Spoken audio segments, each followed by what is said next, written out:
You've worked hard to get where you are. You have the degree, the job title, the track record, and the credentials. By every external measure, you've earned your place.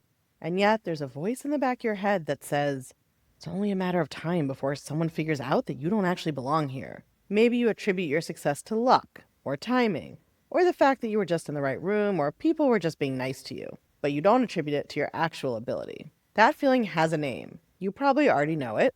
It's called imposter syndrome.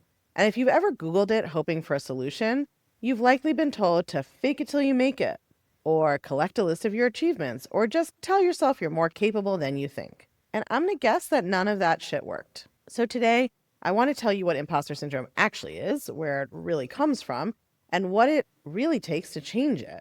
The reason the advice you get doesn't work is that almost everyone has the cause and the impact and the solution wrong. I'm Loewentheil, New York Times bestselling author, master certified life coach, and host of the Unfuck Your Brain podcast. For the past decade, I've helped thousands of high-achieving women understand why their brains work the way they do and how to actually change them. On this channel, I teach practical, psychology-based tools for building real confidence, stopping the brain spirals, and creating a life that's actually yours. No affirmations, toxic positivity, or faking anything required. If you're new here, welcome, and hit subscribe because we do this every week. Now, let's talk about imposter syndrome because I think you're going to see it very differently by the end of this video. Here's what most people think imposter syndrome is: a confidence gap. The idea that you've accomplished things, but you haven't yet caught up psychologically to those accomplishments. Like your self-image is lagging behind your resume. And the solution that follows from that explanation is just close the gap, right? Remind yourself of what you've done, build the evidence, and eventually your brain will catch up. Yeah, that's great, except that it doesn't, because that explanation is incomplete. Imposter syndrome is a thought pattern. Specifically, it's the deeply wired belief that your success is the result of something external from you. Luck, circumstance, other people's generosity, being in the right place at the right time. Anything except your actual intelligence, skill, or talent. And what makes this thought pattern so stubborn is that it doesn't respond to evidence the way you'd expect.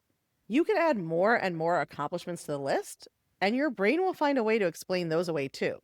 Oh, that project went well because my team was strong. That promotion happened because my boss likes me. That client said yes because I caught them at a good moment. The belief is flexible enough to absorb any new evidence that you throw at it without ever changing. That's what makes it so hard to shift with the standard advice. So why do so many high-achieving women have this particular thought pattern? Why is it so common in people who really have the most evidence against it? This is where socialization comes in.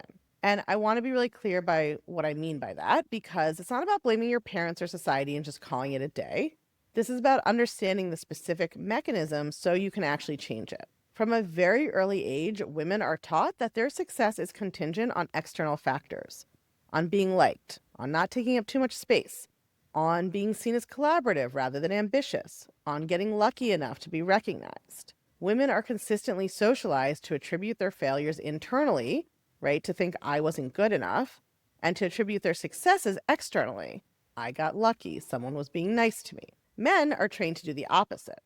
That gap in how we're taught to explain our own lives is a trained pattern, and it shows up everywhere. So even when a woman achieves something genuinely impressive, she's doing that against the backdrop in her brain of years of conditioning telling her that her success was situational and that the real test is still coming and she hasn't proven herself yet. That's what happens when you absorb years of messaging about what women are and aren't capable of and what they are and aren't allowed to claim as their own. This doubt just feels like the truth. And you can't fix an ingrained belief by listing your accomplishments because the belief doesn't live in the list of achievements. Right? It lives in the thought you have, the story you tell about those achievements. The reason imposter syndrome feels so personal and so much like a verdict on who you actually are is that you don't remember the time before you had it, right? It started before you were even conscious in response to a world that has consistently questioned whether women deserve the rooms they're in, the titles they've earned, and the success they've built. Over time, your brain absorbs all of that messaging and it starts generating it on its own. Which means one of the most powerful places to start practicing these tools is on your thoughts about what other people think of you, because that's often where the whole loop began. I actually have a free guide specifically for that called How to Stop Caring What Other People Think. The link is in the description. So before I tell you what my solution is to imposter syndrome, I want to explain why the advice you've gotten before, the most popular solutions that you're given, don't work. Fake it till you make it tells you to perform confidence you don't feel until eventually you do feel it. This sort of sounds reasonable on the surface, but in practice, what it does is add a second layer of anxiety and alienation on top of the first one. Because now you're not just afraid someone will find out you don't belong, you're also performing a version of yourself you don't believe in, which actually is making you be an imposter, right? You're being an imposter at believing yourself. And so now you have two different layers of monitoring, right? Am I doing this right? Am I convincingly pretending I'm doing this right? You can't feel less like an imposter by pretending to feel a way you don't. That's literally being an imposter. It's exhausting. It doesn't resolve the underlying belief. It actually makes it worse. And the same problem applies to achievement stacking, right? The idea that if you just accomplish enough, the feeling will eventually go away. Many of the women I work with have extraordinary track records. The imposter feeling hasn't gone away. Not when they got the promotion, not when they published the book, hit the revenue milestone, whatever. There's always a new version of it available as you move up a level. So you can stack 1,000 pieces of evidence and your brain will find a way to explain them away. That's what happens when the underlying belief isn't changed. That underlying belief drives the way your brain interprets evidence. So we have to change the underlying belief, the program your brain is running, or else it will just keep interpreting the world to match it. The way we do that is first identify the specific thought that is causing this pattern for you. The actual sentence, my success is mostly luck, right? Or I'm not as smart as people think I am. Or I only got this because someone took a chance on me. I didn't actually earn it. Those are the thoughts that need to change. And the way you change them is not arguing against them or trying to convince yourself they're false, right? If you could just decide to believe something different, you would have already done it. Instead, you need to pick a thought that is believable to you now, a slightly more believable thought. That is something I call the thought ladder. The thought ladder is my framework for gradually shifting from a deeply held belief to a more accurate and more useful one, but in steps that your brain can actually accept.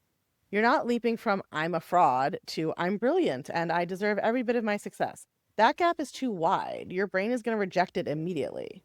It's more like moving from my success is mostly luck to some of what happened was luck and some of it might have also been skill.